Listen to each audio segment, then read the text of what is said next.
नमस्ते, अभिवादन आपका इनोसेंट इन्वेस्टर के इस नए वीडियो में। बाज़ार गिर गई और ये गिरावट अच्छी नहीं लगी आज।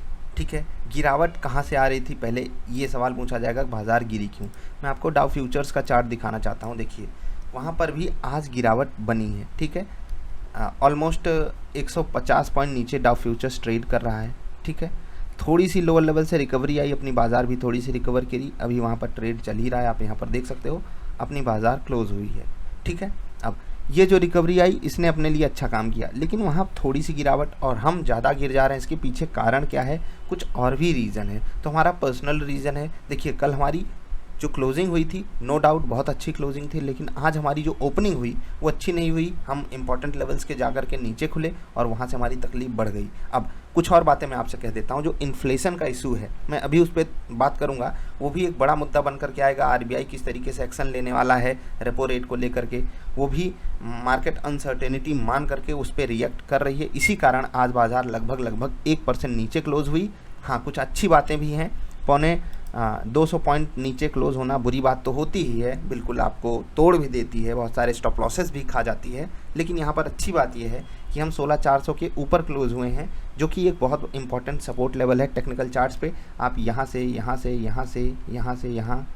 से इसको वेरीफाई कर सकते हो। हम उसके ऊपर गए थे, काफ़ी अच्छे से हमने सस्टेन करने की कोशिश की, लेकिन अनफॉर्चुनेटली हम उसी लेवल पे वापस आकर के खड़े हैं। हमको छोटा सा ट्रिगर चाहिए और हम ऊपर चले जाएंगे।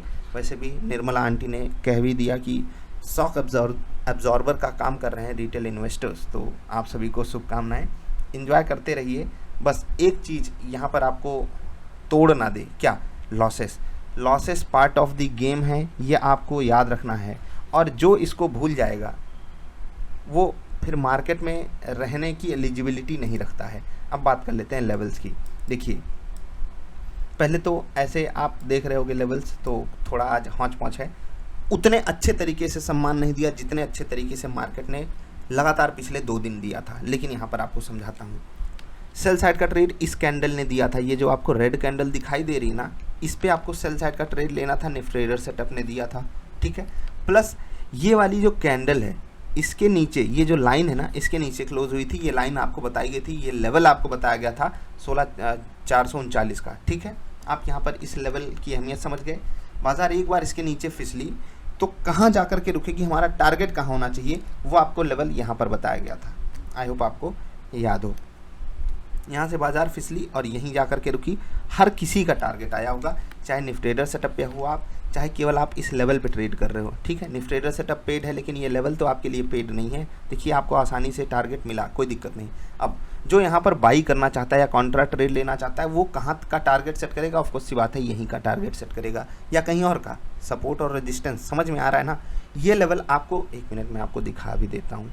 कल की बाज़ार वाली वीडियो में आपको ये लेवल्स बताए जाते हैं। ठीक है, यहाँ पर आप देख सकते हो निफ्टी का सपोर्ट कहाँ रहेगा, 439 पे, 381 पे।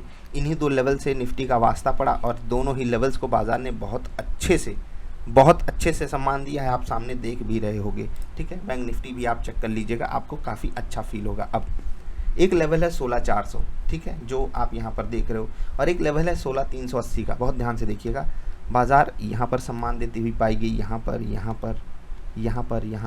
पर लगातार। देखिए, बाज़ार 380 को नहीं तोड़ना चाह रही थी। और फिर से मैं आपको दिखा देता हूँ, यहाँ पर जब आप देखोगे तो बाज़ार के लिए 16,381 फाइनल सपोर्ट के रूप में आपसे कहा गया था। और मेरा ये मानना था, ठीक है, टेक्निकल लेवल्स के हिसाब से, कि बाज़ार 16,380 के नीचे नहीं जानी चाहिए किसी भी हाल में। ठीक, 16,381 के ऊपर की क्लोजिंग भी मुझे पसंद है। 16,400 के ऊपर हो गई तो वो सोने पे सुहागा है। ठीक है, ये क्लोजिंग फिर से मैं कहूँगा बुरी नहीं है, इस क्लोजिंग को मैं अच्छी ही मान करके बैठा हूँ। ठीक, क्यों, वो कारण आप समझ गए होंगे। अब वापस आते हैं लेवल्स पे। ठीक है, ये लेवल्स आपको बताए जाते हैं कल की बाज़ार वाली वीडियो में, आई होप आप उसको देखते होंगे। अब आगे आते हैं, 16,380 के लेवल की बात हो गई, 16,440 के लेवल की बात हो गई। ठीक है, यहाँ पर एग्जैक्टली मैंने आपको वो लेवल भी दिखाया और किस तरीके से मार्केट ने उस पर रिएक्शन किया वो आपने देख लिया। उसके बाद अब अपनी कहानी बताता हूँ। First trade and second trade was very good for me. दोनों ही ट्रेड्स में मैंने यहाँ पर कॉन्ट्रा ट्रेड भी लिया। मैंने फिर से कहा कि क्योंकि मुझे कन्विक्शन काफ़ी हाई था इस लेवल पे, इसलिए मैंने यहाँ पर जैसे ही छोटे टाइम फ्रेम पे ग्रीन कैंडल देखी, मैंने यहाँ पर ट्रेड लिया, टारगेट यहाँ का लगाया, आ गया। उसके बाद मेरे से गलती कहाँ कहाँ हुई है वो देखिएगा। 2 बेहतरीन ट्रेड्स के बाद ये गलती कम होनी चाहिए, लेकिन वही होता है ना, यहाँ पर हमको बाई साइड का ट्रेड नहीं मिला, सेल साइड का मिल गया, ये लेवल टूट गया तो मुझे लगा बाजार अब जाएगी। उसके बाद मैंने यहाँ पर सेल साइड का ट्रेड ले लिया। अब छोटा टारगेट होता है ना कि कभी कभी जब 2 टारगेट आ गए हों तो वो बफर हमको मिल जाता है, चलो यार बड़े टारगेट के लिए जाते हैं, और फिर हमको यहाँ पर खाना पड़ा स्टॉप लॉस। ठीक, यहाँ पर हमने कोई बाई साइड का ट्रेड नहीं पकड़ा। थोड़ी देर मार्केट यहाँ पर सस्टेन करती रही, मैंने यहाँ पर भी ट्रेड अवॉइड किया, फिर यहाँ वाले ट्रेड को मैंने पकड़ने की कोशिश की, और फिर से ऑलमोस्ट मुझे टारगेट मिल सकता था अगर मैं उस हिसाब से चलता कि यार 40-50 पे एडजस्ट कर लो। मैं आपको निफ्टी ट्रेडर सेटअप पे 20-25 इसलिए बोलता हूँ क्योंकि वहाँ पर जो सेटअप है डायनामिक है, आपको अपने काम में भी जाना रहता होगा और वो तुरंत आपको वहाँ पर एग्जिट करना है। लेकिन जब लेवल टू लेवल हम खेल करते हैं, जैसे कि जो यहाँ पर कॉन्फिडेंस मिला यहाँ से यहाँ तक, यहाँ से यहाँ तक, वही कॉन्फिडेंस मुझे यहाँ पर भी था। और ट्रेड लेने के बाद इसने समय तो लिया, लेकिन होता है ना कि गड़बड़ कर दिया मामला। यहाँ पर कॉस्ट और एक जगह स्टॉप लॉस, ठीक है, अच्छे खासे 2 ट्रेड्स के बाद एक जगह मुझे स्टॉप लॉस देना पड़ा और एक जगह मैं कॉस्ट पर एग्जिट हुआ। जो प्रॉफिट मेरा बड़ा हो सकता था वो छोटा हो गया। ये कब हुआ है मैं आपको ये भी समझा देता हूँ। जब मार्केट ने लेवल्स को सम्मान दिया, निफ्टी ट्रेडर सेटअप ने कमाल का ट्रेड दिया, 10 मिनट वाला भी ट्रेड कमाल का था। हाँ, जो लोग निफ्टी ट्रेडर सेटअप पे ट्रेड करते हैं उनसे मैं 10 मिनट की रिपोर्ट जरूर मांगना चाहूँगा आज, आपने उस पर कैसे रिएक्ट किया, किस तरीके से आपने वहाँ पर ट्रेड पकड़ा। मज़ा आएगा, काफ़ी समझदारी भरा ट्रेड रहा होगा आज। बाकी आगे बढ़ने से पहले मैं सिर्फ इतना कहना चाहूँगा आपसे कि दोस्त, ऑलमोस्ट सही थे हम, लेकिन फिर भी मार्केट नहीं चाहिए हमको बड़ा प्रॉफिट देना तो नहीं दी, और ये मार्केट की अपनी खूबी है। ठीक है, आई होप आप मेरी गलती से कुछ सीखे होगे। अब चलते हैं बात करने इंडेक्सेस की।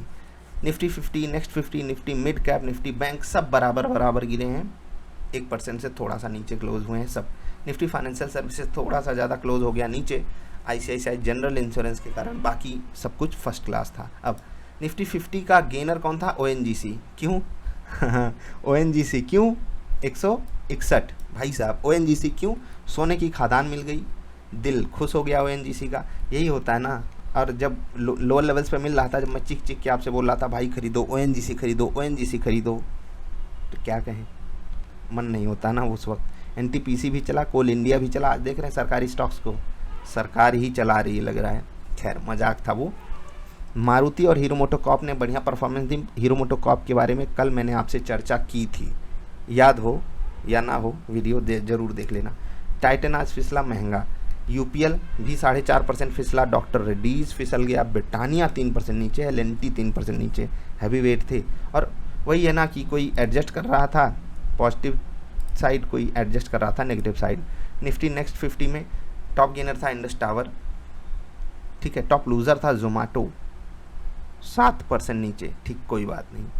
मैरिको भी आज 2.5% नीचे है। अन्य स्टॉक्स आप नॉर्मल ही समझ सकते हो।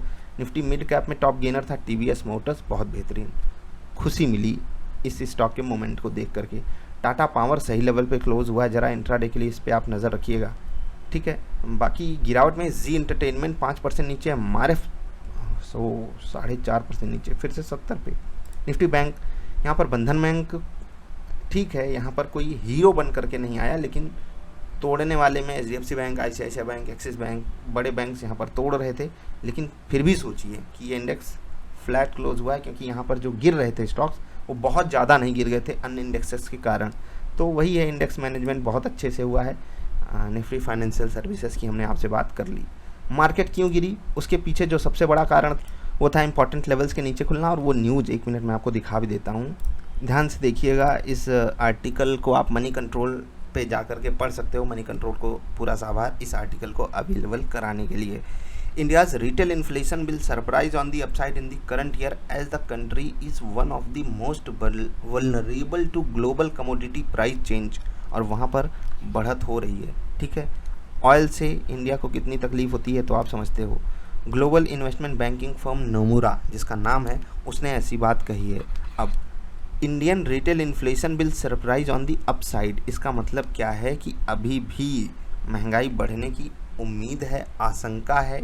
और नोमुरा की इस रिपोर्ट को मार्केट, भले ही आपको ऐसे लग रहा हो कि इतना ज़्यादा क्या नोमुरा को हम सीरियसली ले लेंगे, लेकिन बात नोमुरा बहुत ही तथ्यों के साथ रखा है, और उम्मीद भी लगभग एक्सपर्ट्स लगा करके बैठे हैं कि आरबीआई जो है वो रेपो रेट बढ़ा सकता है, और फिर अगर रेपो रेट बढ़ा तो किसकी तकलीफ बढ़ेगी? मार्केट की, क्योंकि लिक्विडिटी फिर से कम होगी और जो मार्केट में पैसा धड़ाधड़ दौड़ रहा है उस पे लगेगी लगाम, भले थोड़ी सही, लेकिन जब भी लगाम लगेगी तो मार्केट को डेंट फील होगा ही, और उसी डेंट को ट्रेडर्स फील करवा देते हैं जब वो मार्केट में अपनी शॉर्ट पोजीशन बनाते हैं। तो ये है कारण बाज़ार के गिरने का। इसके अलावा बाज़ार यार अभी भी मैं तो कह रहा हूँ कि बुरी क्लोजिंग कुछ खास नहीं हो गई, लेकिन ऊपर जाने के लिए ट्रिगर चाहिए। अब ट्रिगर हमको मिलता कैसा है कि डाउ जोन्स नीचे गिरने लगता है तो हम सोचते हैं कि हम ज़्यादा ही क्यों ना गिर जाएं, क्योंकि हमारे पास गिरने के लिए ज़्यादा कारण है। क्यों? क्योंकि हम अभी ऊपर से उतना ज़्यादा फिसले नहीं हैं। अमेरिका तो फिसल उसल चुका है, तो बोलता होगा हम क्या गिरे हैं, भारत बोलता है हम थोड़ा सा और गिर जाते। ये तो थी ओवरऑल मार्केट रिपोर्ट। पसंद आई तो लाइक कर देना, नहीं पसंद आई तो डिसलाइक कर देना। जल्दी मिलेंगे ढेर सारी अच्छी वाली वीडियोज़ में। अभी के लिए इतना ही। वीडियो देखने के लिए आपका आभार। नमस्कार।